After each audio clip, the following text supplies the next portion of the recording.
अस्सलाम वालेकुम my dear students, I hope all of you are fine. जैसा कि आप जानते हैं कि लास्ट लेक्चर में हमने मैथ स्पेक्ट्रोमीट्री के बारे में बात की थी।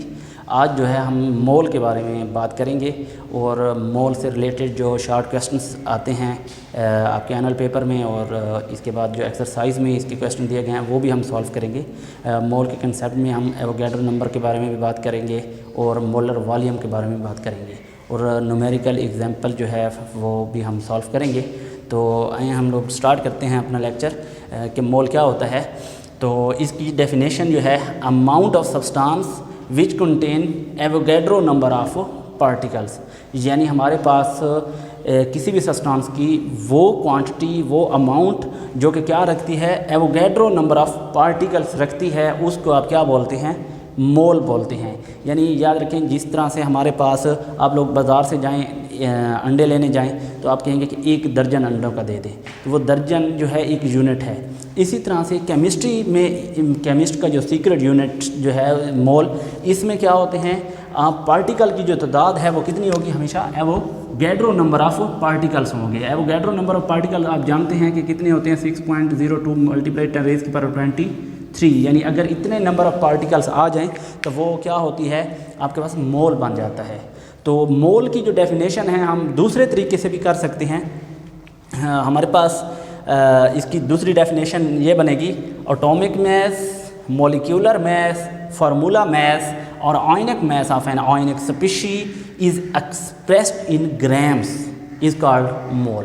यानी अगर हम किसी भी एलिमेंट का एटॉमिक मास, क्योंकि एलिमेंट का याद रखें मॉलिक्यूलर मास नहीं होगा, उसका तो एटॉमिक मास होगा, किसी एलिमेंट का एटॉमिक मास, किसी कंपाउंड का मॉलिक्यूलर मास या फार्मूला मास, और आयनिक स्पीशीज जो हमारे पास होगी उसका आयनिक मास जो होगा, उसको अगर हम किस में एक्सप्रेस कर दें, ज़ाहिर कर दें ग्राम्स के अंदर, तो वो हमारे पास मोल बन जाएगा। यानी हमारे पास हाइड्रोजन एक ऐसा एलिमेंट है, अब इसके जो AMU में वेट है, एटॉमिक मास जो है इसका 1 AMU है। अब हम इसको क्या करते हैं, 1 AMU जो है, ये वाली जो आपके पास इसका वेट होगा ये ऐसे ही रहेगा, सिर्फ हम क्या करेंगे, इस यूनिट को जो है ये ख़त्म करके इसको किस में कन्वर्ट कर देंगे, ग्राम्स में। यानी 1 AMU जो है इसको हम 1 ग्राम बना देंगे। जब ये ग्राम में आ गया तो मैंने डेफिनेशन में भी ऊपर बताया कि जब आप एटॉमिक मास को किस में एक्सप्रेस कर दें, ग्राम के अंदर, तो वो क्या बन जाता है, मोल बन जाता है। यानी आपको यहाँ पर बिल्कुल इजी से समझ आ गई होगी कि हम लोग अगर किसी भी एलिमेंट का एटॉमिक मास को ग्राम में एक्सप्रेस कर दें तो वो क्या बन जाता है, मोल बन जाता है। तो आपको पता है ऊपर पहली डेफिनेशन में हमने बात की थी कि मोल के अंदर कितने नंबर ऑफ़ पार्टिकल होते हैं, एवोगैड्रो नंबर ऑफ़ पार्टिकल होते हैं 6.02 मल्टीप्लाई 10⁻23, ये आपके पास एवोगैड्रो नंबर ऑफ़ पार्टिकल्स हैं। अच्छा, मोलर वाले हम इसका बाद में हम डिस्कस करते हैं। अब जैसे ऑक्सीजन एक और एलिमेंट है, अब 16 AMU इसका एटॉमिक मास होता है, ये हम लोग जानते हैं। अगर इसके 16 AMU है, इस यूनिट को हम कन्वर्ट कर दें किस में, ग्राम्स में, 16 ग्राम कर दें। अब हमने ग्राम्स में एक्सप्रेस कर दिया स्टूडेंट्स, तो ये क्या बन जाएगा, हमारे पास मोल बन जाएगा। अब आप जानते हैं कि एक मोल के अंदर जो है कितने नंबर ऑफ़ पार्टिकल्स होते हैं, 6.02 मल्टीप्लाई 10⁻23, ठीक है। इसके बाद हम सोडियम पे आ जाते हैं। सोडियम का 23 AMU होता है, उसको 23 ग्राम बन जाएगा और उसका 1 मोल बन जाएगा। यानी यहाँ से हमें ये समझ आया कि अगर हाइड्रोजन का क्या है, 1 ग्राम हो तो वो 1 मोल तब बनेगा, अगर ऑक्सीजन के 16 ग्राम हो तब जाके 1 मोल बनेगा, और अगर सोडियम के 23 ग्राम हो तो तब जाके उसका 1 मोल बनेगा। यानी आपके पास ये जो इसके पास ग्राम्स हैं वो किसके अकॉर्डिंग होगी, जो उसका एटॉमिक मास है उसके अकॉर्डिंग। तो वाटर जो है, अब ये क्या है, आपके पास मॉलिक्यूल जो है वाटर का, उसका वेट होता है 18 AMU। अब मैंने कहा था कि मॉलिक्यूलर मास जो है उसको आप एक्सप्रेस कर दें ग्राम्स में, किसी भी कंपाउंड का, अब वाटर कंपाउंड है, इसके एक मॉलिक्यूल का जो है 18 AMU होता है, AMU को हम किस में कन्वर्ट कर देते हैं, ग्राम्स में, तो आपके पास वो क्या बन जाएगा, मोल बन जाएगा। यानी AMU में हम अब इसको डिनोट नहीं करेंगे, हम इसको किस में, ग्राम्स में करेंगे, तो ये 1 मोल बन जाएगा। यानी 18 ग्राम वाटर हो तो वो 1 मोल होता है। यानी आपके पास अगर घर में 18 ग्राम वाटर आप रखते हैं तो आप समझ जाइएगा कि हम कितना 1 मोल वाटर का रख रहे हैं, और आपको उसके अंदर पार्टिकल गिनने की ज़रूरत भी नहीं है, उसमें आप बगैर गिने आप बता सकते हैं, क्योंकि 18 ग्राम का 1 मोल बनता है वाटर का, और इसके बाद जो है ये 1 मोल के अंदर आपको पता है कि एवोगैड्रो नंबर ऑफ पार्टिकल मौजूद होंगे, तो ये आसानी से आप बता सकते हैं। इसी तरह से आयनिक कंपाउंड जो है हमारे पास वो कौन सा, NaCl टेबल साल्ट जो है, नमक आप रोज़ाना यूज़ करते हैं, इसका मैस जो होता है AMU में 58.5 होता है, ये आप जानते हैं। तो अगर हम AMU में इसका यूनिट डिनोट ना करें, इसको हम किस में ले जाएं, ग्राम्स में एक्सप्रेस करें, तो 58.5 ग्राम जो है ये क्या बन जाएगा, 1 मोल बन जाएगा। और 1 मोल में कितने नंबर ऑफ़ पार्टिकल होंगे, एवोगैड्रो नंबर ऑफ़ पार्टिकल होंगे।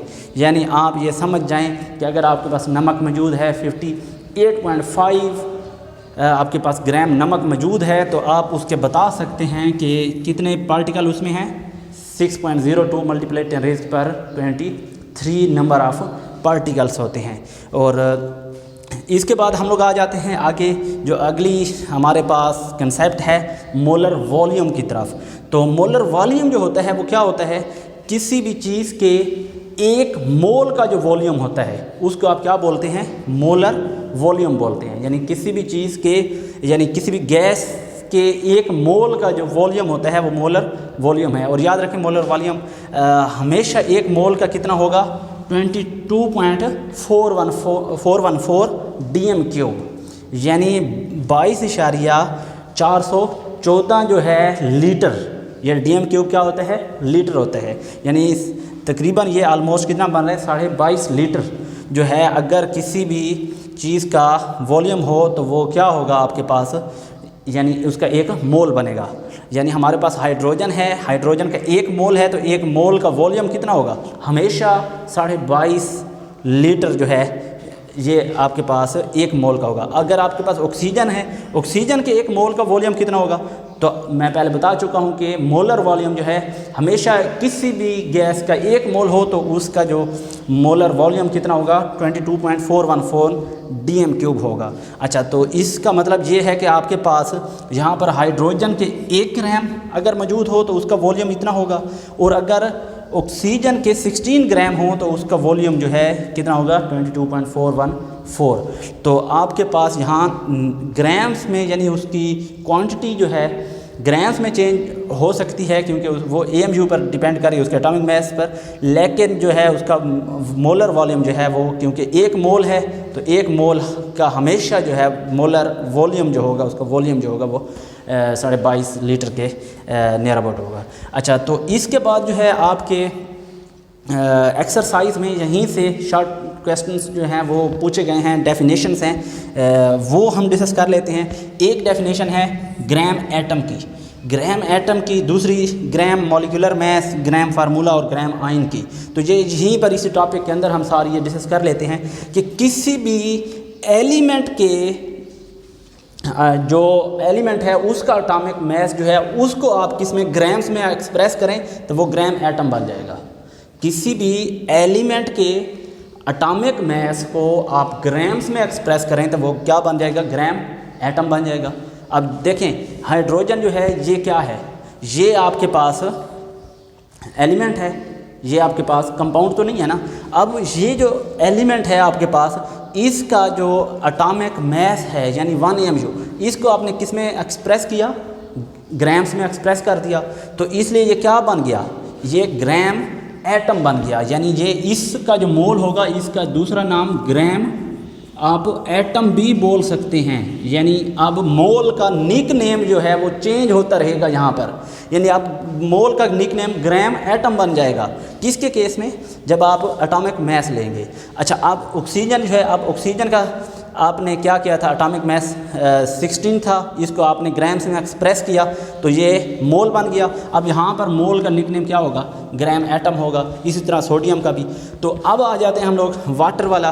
तो वाटर जो है जी क्या होता है आपके पास, ये कंपाउंड है और इसका जो छोटा पार्टिकल होगा वो मॉलिक्यूल होगा, यानी इसका जो मास होगा मॉलिक्यूल का उसको मॉलिक्यूलर मास बोलेंगे। तो वो हमने बात की थी कि 18 है, AMU में होता है, उसको हमने एक्सप्रेस किया था ग्राम्स में। तो वाटर जो है ये 1 मोल में जो है कितने ग्राम्स आ गए, 18 ग्राम्स। तो ये आपने मॉलिक्यूल का जो मास है वो ग्राम्स में एक्सप्रेस किया है, तो इसको ग्राम मॉलिक्यूलर मास कहेंगे। When we express mass of molecule in grams is called gram molecular mass। अब आई होप कि ये भी आपको समझ आ गई होगी। इसके बाद है आपके पास NaCl आयनिक स्पीशी है। अब इसका जो है 58.5 जो है EMU में था, आपने इसको ग्राम्स में एक्सप्रेस किया। अब आपको पता है जो आयनिक कंपाउंड होता है इसका मॉलिक्यूलर मैस नहीं होता, इसके लिए लफ्ज़ जो यूज़ होता है वो फार्मूला मैस का लफ्ज़ यूज़ होता है आयनिक कंपाउंड के लिए। तो अब NaCl का जो आपके पास क्या था, फार्मूला मैस जो था वो 58.5 था, इसको आपने ग्राम्स में एक्सप्रेस किया तो 1 मोल बना। अब इसके केस में जो मोल है, इस मोल का निक नेम जो है वो क्या बनेगा, क्योंकि आपने क्या किया है, एक फार्मूला मैस जो है वो ग्राम्स में एक्सप्रेस किया है तो इसको ग्राम फार्मूला बोलेंगे। आई होप ये वाली बात भी आपको क्लियर समझ आ गई होगी। When we express formula mass of an ionic compound in grams is called gram formula. When we express formula mass of an ionic compound in grams is called gram formula. तो उसके बाद है ionic compound. अगर हम ionic compound की बात होगी, अगर हम अब आयन की बात करें, हमारे पास कोई आयनिक स्पीशी हो जैसे SO4 नेगेटिव जो है, अब 98 इसका EMU में वेट होता है, इसको ग्राम्स में यानी 98 ग्राम्स बनेंगे। अब उसका क्या बन जाएगा, 1 मोल बन जाएगा 98 ग्राम का। तो उसको हम किस में ग्राम्स में एक्सप्रेस कर रहे हैं तो वो क्या होगा, ग्राम आयन। तो सेम वही डेफिनेशन जो है उसमें सिर्फ एक लफ्ज़ आपने चेंज करते रहना है कि हमारे पास जो आयनिक स्पीशी है उसका मैस जो है हम क्या एक्सप्रेस करें, ग्राम्स में एक्सप्रेस करें तो ग्राम आयन बन जाएगा। तो ये बहुत इजी हो गया हमारे लिए इसको समझना। तो अब एक और हम आगे भी इसको देख लेते हैं कि आपके पास C6H12O6 जो है, अब ये ग्लूकोज का मॉलिक्यूलर फार्मूला है। तो अब इसको अगर आप मॉलिक्यूलर मैस निकालें तो वो कितना 180 AMU निकलता था, उसको ग्राम्स में एक्सप्रेस करें तो वो क्या बन जाएगा, आपके पास 180 ग्राम बन जाएगा। 180 ग्राम क्योंकि ग्राम में एक्सप्रेस किया तो ये 1 मोल बनेगा। तो आपसे अगर कोई पूछे कि ग्लूकोज के 1 मोल के अंदर कितने ग्राम्स होते हैं तो आप बताइएगा कि 180 ग्राम्स होते हैं। तो इस तरह से आप ये इसको लिख सकते हैं। अच्छा, अब जो है यहाँ पर एक शॉर्ट क्वेश्चन जो है वो आपकी जो है एक्सरसाइज में भी पूछा गया है और एनुअली जो आपका पेपर होते हैं, आप याद रखें मोस्टली आपके जो शॉर्ट क्वेश्चन हैं वो एक्सरसाइज से ही आते हैं केमिस्ट्री में। तो अब वहाँ पर ये एक सवाल पूछा गया है कि कार्बन जो है, carbon magnesium is twice heavier than that of carbon, ये क्वेश्चन पूछा गया है। जस्टिफाई, यानी आप जस्टिफाई करें कि मैग्नीशियम जो है वो कार्बन से 2 गुना ज़्यादा हैवी है। तो कैसे, क्योंकि कार्बन जो है उसके EMU में वेट एक एटम का 12 होता है, तो उसको ग्राम्स में हम एक्सप्रेस करें तो 12 ग्राम बनता है, जबकि मैग्नीशियम का कितना 24 ग्राम बनता है। तो उसके बाद जो है ये यहाँ तक आप ये लिख लेंगे और साथ में ये भी आप बता सकते हैं उसमें कि 12 ग्राम कार्बन का 1 मोल और 24 ग्राम मैग्नीशियम का 1 मोल बनता है। ठीक है, तो इनका क्या 1 मोल बन गया। तो 1 मोल के अंदर क्या होते हैं, एवोगैड्रो नंबर ऑफ पार्टिकल, यानी Na से जाहिर करते हैं उसको, एवोगैड्रो नंबर ऑफ पार्टिकल को Na से।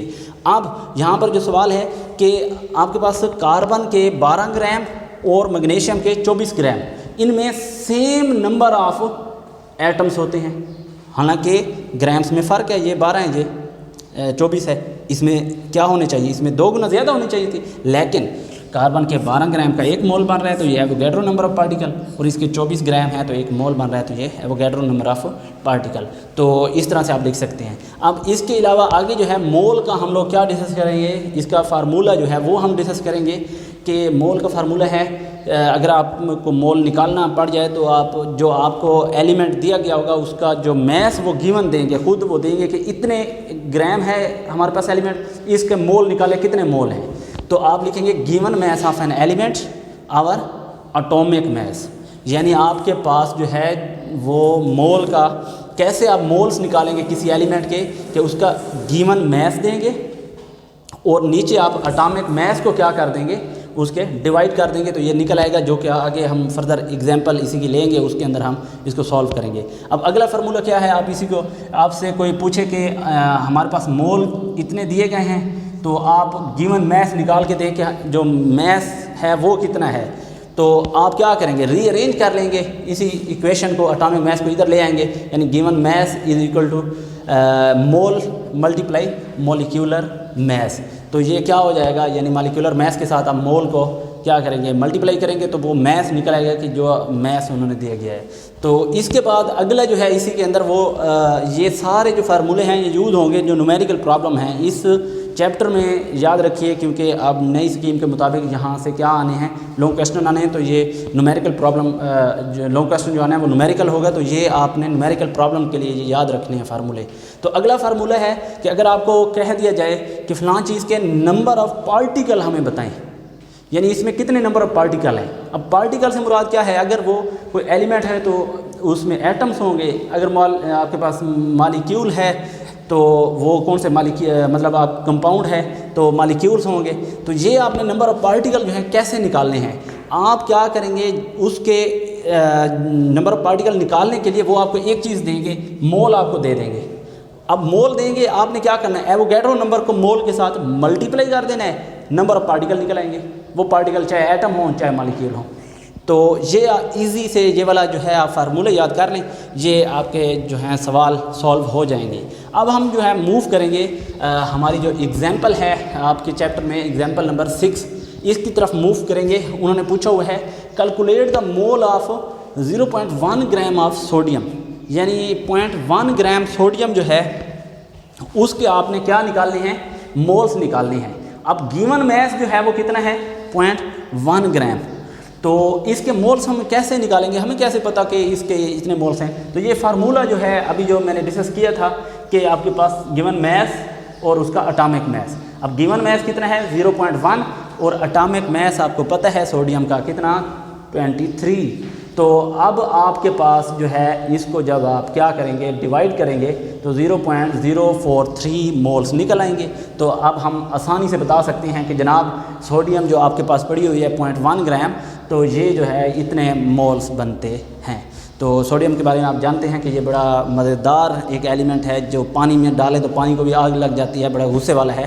तो इसके बाद हम लोग आ जाते हैं हमारे अगले जो फार्मूला है उसकी तरफ कि यानी आपके पास जो है नंबर ऑफ़ आपने एटम्स निकालने हो। यहाँ पर मैंने पार्टिकल की बात की, तो ये जो पार्टिकल है अब अगर पार्टिकल से मुराद यहाँ क्या हों, एटम्स हों, ठीक है। अब अगर ये इससे मुराद एटम्स हों तो आप इसी फार्मूले को, ये वाला जो फार्मूला है मैं इसी फार्मूले को इधर लिख रहा हूँ। अगर नंबर ऑफ़ एटम हों तो आप क्या लिखेंगे, number of atom of an element, ऊपर क्या लिखेंगे इसके मैस ऑफ एलिमेंट, जो आपको मैस दिया गया होगा, नीचे क्या लिखेंगे आपने एटॉमिक मैस में लिखना है, यानी ये क्या बन जाएगा आपके पास, उसका मोल बन जाएगा।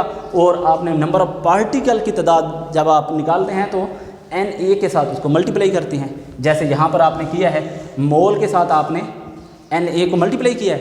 तो अब मोल की जगह हमने क्या लिख दिया, mass of element atomic mass, ठीक है। यानी ये इक्वेशन कहाँ पर आपके काम आएगी, जैसे मैंने आपको कहा कि पार्टिकल आपको ढूंढने हैं, वो पार्टिकल एटम भी हो सकते हैं, तो वो क्या देंगे आपको, मोल देंगे और साथ में आपने एवोगैड्रो नंबर के साथ मल्टीप्लाई कर देना है। लेकिन अगर वो आपको मोल नहीं देते, वो क्या देते हैं, सिर्फ गिवन मैस दे देते हैं। तो गिवन मैस, फिर ये वाला फार्मूला आप अच्छे से यूज़ कर सकते हैं। गिवन मैस से आप पहले क्या निकालेंगे, मोल निकालेंगे, मैस और एटॉमिक मैस से डिवाइड करके मोल निकलेगा और एटॉमिक मैस के साथ आप मल्टीप्लाई कर देंगे। तो ये बिल्कुल सेम उसी फार्मूले की जो है एक्सप्लेनेशन वाली फॉर्म है। इसके बाद जो है मॉलिक्यूल अगर होंगे, नंबर ऑफ़ मॉलिक्यूल आपको निकालने का कहा जाए तो आप ऊपर क्या रखेंगे, वो गिवन मैस उसका जो होगा कंपाउंड का, और जो मॉलिक्यूलर मैस नीचे उसके डिवाइड करेंगे, ये बन जाएगा मोल, और मल्टीप्लाई आप Na के साथ कर देंगे तो ये निकल आएगा। नंबर ऑफ़ आइंस अगर निकालने हो तो आइन का मैस और उसका आयनिक मैस और मल्टीप्लाई Na के साथ कर देंगे तो ये इजी से हमारे पास नंबर ऑफ़ आइंस भी निकल आएंगे। और ये वाले फार्मूले सबसे इजी हैं, और ये अगर आप याद कर लेते हैं तो न्यूमेरिकल प्रॉब्लम आपके सारे सॉल्व हो जाएंगे। अब हम आ जाते हैं जो एक्सरसाइज के क्वेश्चन हैं वो हम एक देख लेते हैं।